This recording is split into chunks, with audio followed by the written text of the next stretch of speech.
everybody, it's your girl. I am still stuck here in Georgia.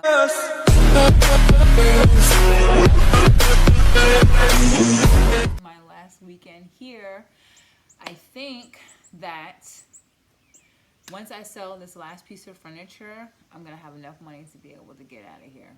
Finally. It's been a trip. You know, it's been one hell of a trip, I have to say. It's taken me 3 years of my life to find out exactly who I am and what I'm made out of. And a lot of things I wasn't really happy about. But, you know, being able to go through the process to be able to find out who I am, it's so worth it. It's so worth it. So today's video is about, literally, it's never too late to recreate. Why am I still learning this one lesson? I just don't understand. All right, so you guys pretty much know I don't really have an extensive, educational background. I got my GED when I was 16. I immediately started going to work, and I don't know. I've been struggling for a very long time to find out who I was. I had kids, so there wasn't really much that I could do because of the simple fact that I was raising them on my own, and I wanted to be that parent that was always there. And I know that my mom did the best she could. I know she did. But we struggled so bad. In the process of me trying not to repeat that, I've made a lot of bad mistakes.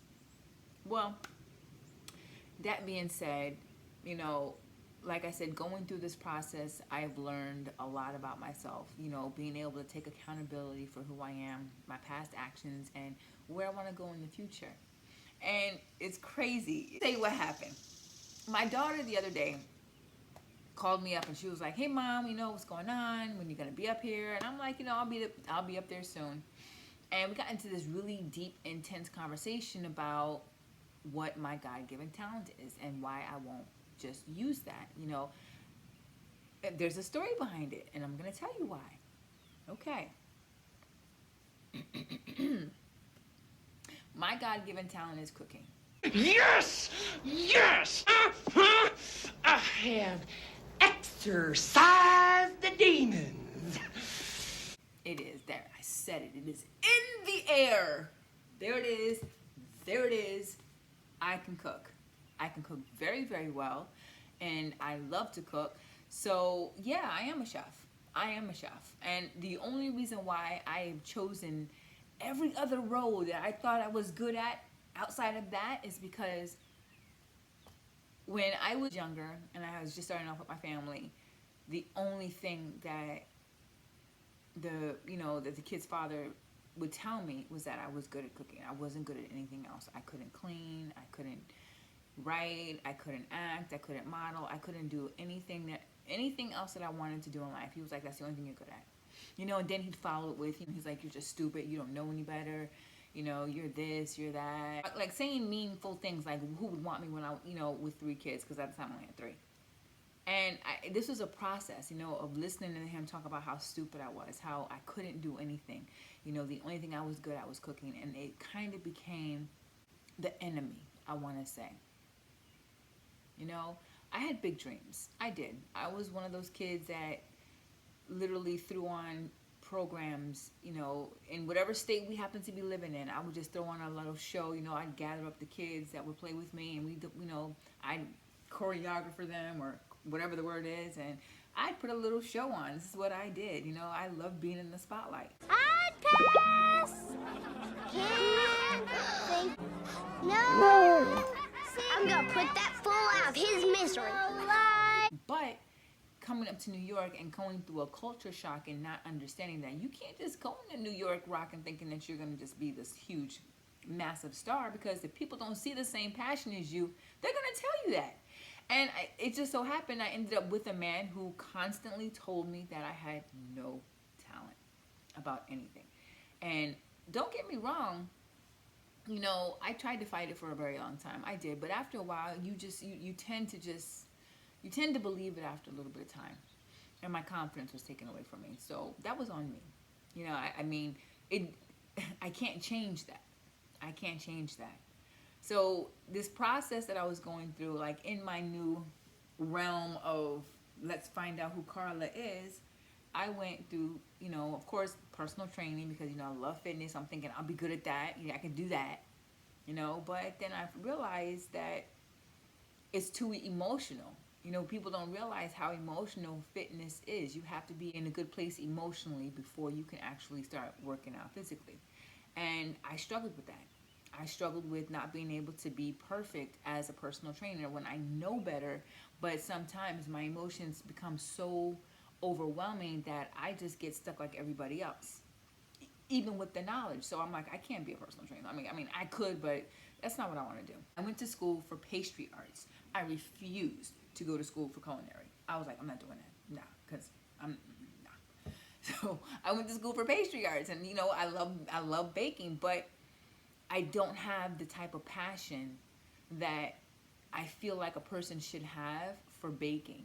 The way, I see these people who are so creative with their chocolates and their buttercreams and how they can make these flowers and all these wonderful, fondant decorations. And I just don't have that talent. I've tried it.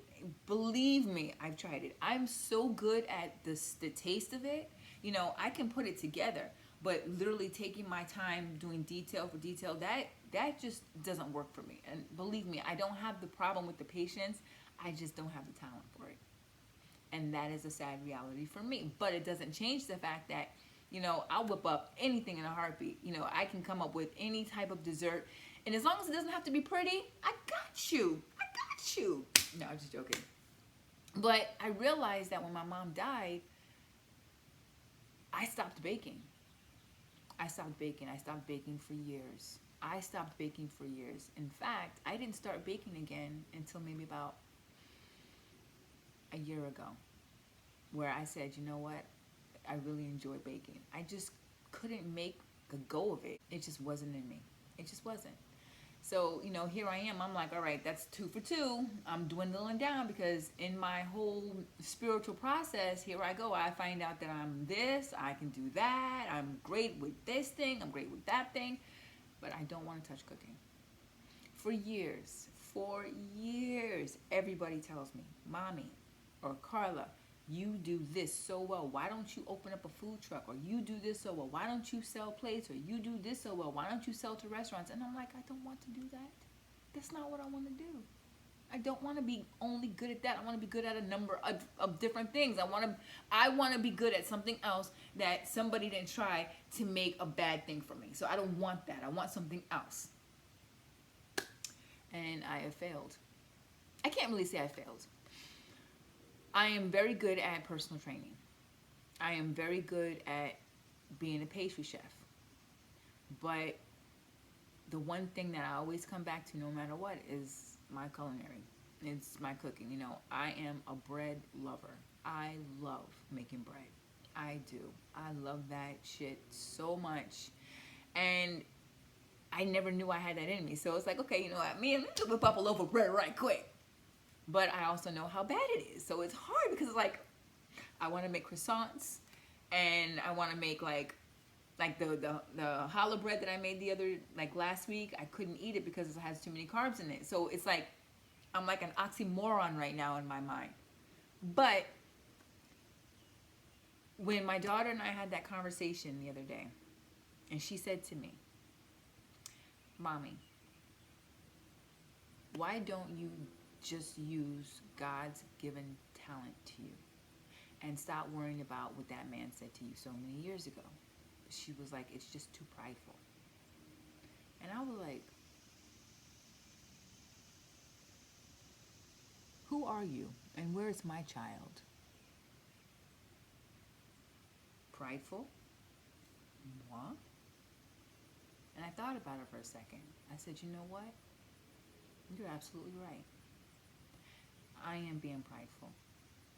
Because I'm literally not taking what I have and sharing with the world simply because of what somebody had said so long ago. And it kind of just hit me. It's like, you need a niche. You're trying to find yourself, and you're literally going around everything. Like, this is what I'm doing. This is cooking. This is cooking right here. This is all cooking, and this is me going around the concept of cooking because I'm like, I don't want to do that. I just don't want to be known for that. That's not what I want. Then I realized, yo, but I enjoy cooking and I enjoy feeding people. I enjoy the praise that I get when people eat my food, you know. And my daughter was like, yo, people up here are asking for plates. When are you going to get up here? And it made me feel good. And I'm like, why do I deny myself that? Just because of something that somebody said. You know, I think I'm the only one that pretty much kept it negative because of the simple fact that it hurt every time he said it. So I associated those words with pain. And if there's really no pain, then there's really no reason for me to keep looking at it that way, right? But I had to go through a lot to be able to say, okay, you know what? I guess you're right. You know, I guess you're right. So I am going to start my own food channel. I'm gonna start my own food channel. I'm still gonna do here. I'm still gonna, you know, I'm still gonna share all my things with you. But if you guys decide to follow me on Instagram, my new name is Eat These Treats, and you can find me on Twitter. You can be able to find me on Instagram, Eat These Treats, and I'm gonna start building up my portfolio like that because, you know, when I get to New York, I have to look for a job. Well, we already know that. But I'm also going to start making plates. And my daughter was like, you know, you do such good foods and, you know, you're really, really good at it. Just start taking pictures. And I'm like, oh, I guess I could do that, you know, or start doing, you know, little things here and there, do videos here and there. And I'm like, you know me, I'm going to do a video every week. I'm going to do a video every week. So there is no videos here and there. I'm, you know, trying. But it was just so funny that my daughter had to teach me a lesson that I didn't even realize I needed to learn. You know, here I am thinking, I'm like, okay, I'm good. I got this. I can rock this out, you know. And here my daughter comes and is like, no, you still got that ego up. That ego is still in the way. So it's like, shit. You know, I had to kind of let it go. It's not easy.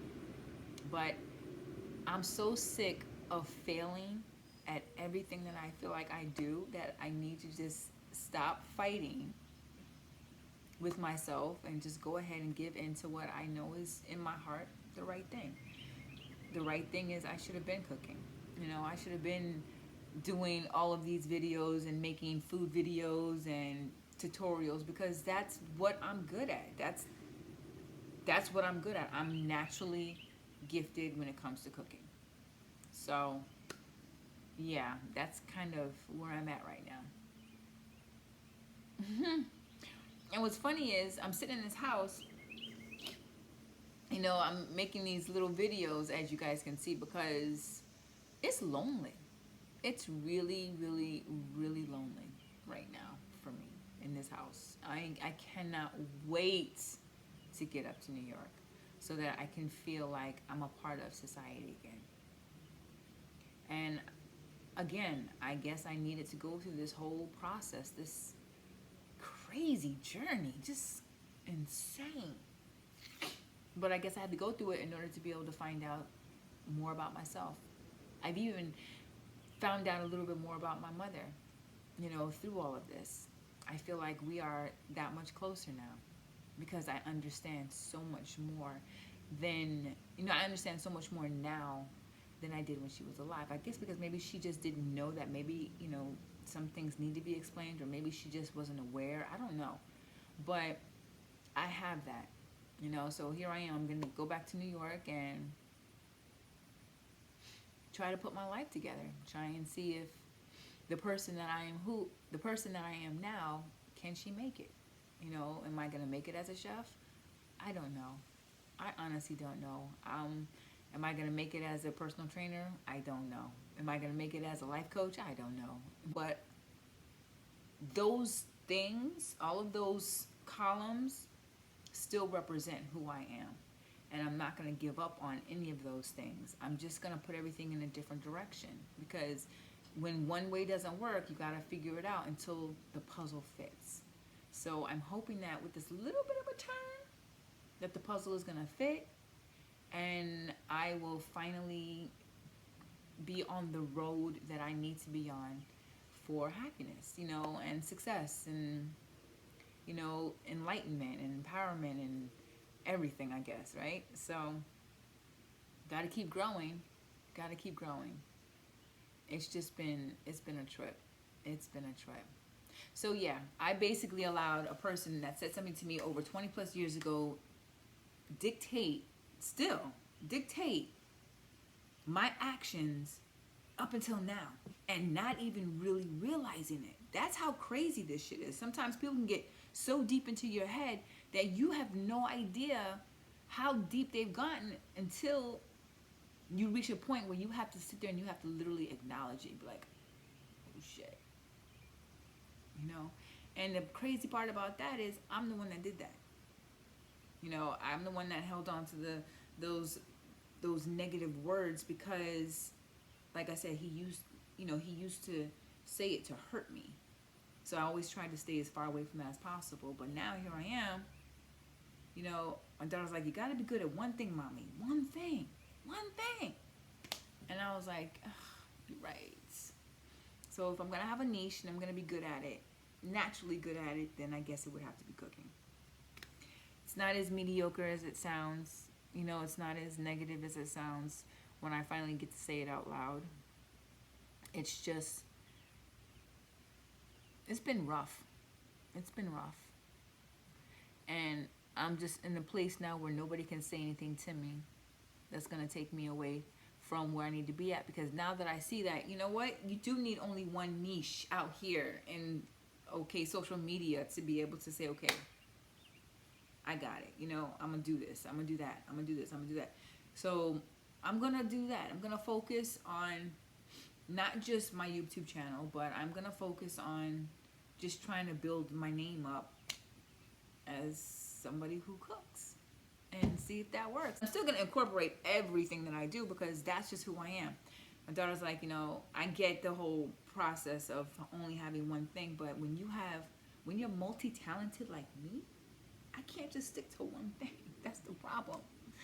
And I guess I'm excited because I didn't realize I was multi-talented. You know, I just didn't know until like I said, I got down here and I'm just by myself and it's like, oh my God, I can do this, I can do that. I'm like, oh my God, I'm so crazy. But yeah. So we'll see.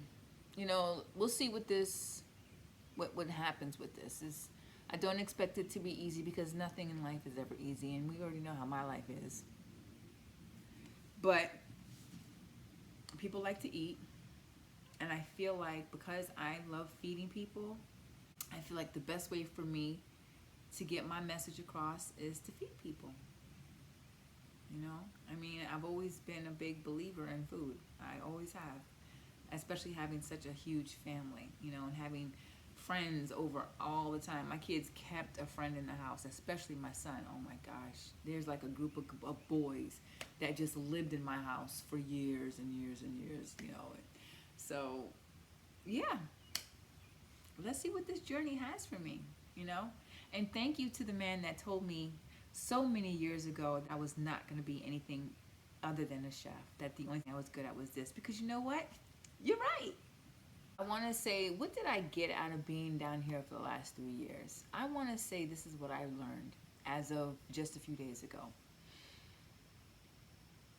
Within the last 3 years, I've learned that it's okay to be weak in your strength. It doesn't make you a weak person just because you're having a weak moment. I learned that toxic positivity and faith, they do, even though they do run alongside each other, they're different. I feel like there's a different meaning for it, because a person who doesn't know what to say out their mouth with good intentions needs just to learn how to say, you know, certain things, or just not say it at all, I guess. You know, I don't necessarily know, because I don't think people understand what to say. But it's okay. It's okay to have faith. It's okay to have faith to the point where, you know, you don't want to be afraid of a situation that's so horrible that, you know, it kills, it takes away from who you are. And me going through this process with the eviction, with not trying to find a job out here, trying to find anything that I possibly can within my means, and having every single situation come to come up. It's been crazy. It's been insane. It's been insane. I cannot get over the amount of karma I've had to endure being down here. But like I said, these are the things that build you up. And no matter how afraid I am, I don't lose sight of my faith. And they say you have to replace that fear with faith. No, you don't. No, you don't. Because it's okay to be afraid. Because being afraid and being able to walk through that fear is what will help you get to the other side. A lot of people will stay in that fear and they won't go through it. And I had to learn to go through it. And that was not an easy task to do. That was not easy. But it made me able to deal with the situation that I'm dealing with now. You know what I'm saying? Like, with the exception of the sweating, which we all know I think is definitely stress related, because it's starting to go away, because I'm starting to finally feel a little bit of relief with knowing that I'm gonna be out of here soon. You know, that these people can come get this house, they can, do whatever they gotta do. I gotta get out of here. But I'm not, who's not to say that in 2 weeks I'm gonna be in New York and I'm gonna start sweating again. I don't know what tomorrow is gonna hold for me. I just know that right now, the lessons, like I said, the lessons that I learned, it is okay to be afraid in your strength. That doesn't make you a weak person at all. It doesn't. It only makes you human. And as long as you're human and you're gonna make mistakes and are able to get up from those mistakes, learn from it, and move on so you don't create the same mistakes, then you're doing your job. And nobody has the right to tell you that you're doing it wrong, or you need to do this, or you need to do that, because people will always give you information, give you their opinion, give you advice based on fear. And not even realize it. Like, some people just do not understand how crucial it is with those words. So don't worry about it. If you're strong, you got to be strong. We are all strong. Let me tell you what I did the other day. I had to take down a washer and dryer on the second floor, because I don't know what genius puts a washer and dryer on the second floor, but it was me, it was another woman, and it was her daughter. We took down the oversized washer and dryer by ourselves. Granted, I hurt my knee, but hey, we got it down and it's out. So I did what I had to do. Who says that girls don't rule? Come on, like we literally thumped down a washer and dryer. When I'm talking about heavy, heavy, and then the washer had a washer attachment to the bottom. So that thing was extra heavy. We did that. That was nothing. Well, it was a little something, but anyway, I'm just saying. You're stronger than you think you are. And sometimes life is going to throw you down some rabbit holes, and you're going to have to find your way out of it. You're going to have to claw your way out. There isn't going to be anybody around to hand you a helping hand. And when those times come, you have to have faith in yourself. Have faith in the universe that you can do it. And it's going to be a while, or it might not be. You never know. But it's how we deal with the situations when we're in it. This is a very difficult situation to be in. But I have faith that I'm going to be okay. I have faith that things are going to work itself out. I just needed to go through some things first to be able to get the message, to be able to hear what the universe was trying to tell me, and to receive the message in my heart, not in my ears, because that's when I mess up, when I don't listen with my heart. So I'm like I say, I'm a work in progress. Don't I always say that? I do. All right. I am. But just remember, it's okay. This is Carla Alexander here with Keeping It Real. I hope you guys continue to follow me. I really enjoy your comments. It's nice to know that my pain is being heard, and I am reaching people who are also in pain, and we are coming together to kind of heal each other. And I feel like that is really what I've been needing for a very, very long time. So keep those comments coming. You know, whatever issues you guys got, you already know what to do. Don't forget to like and subscribe. And I will talk to y'all later.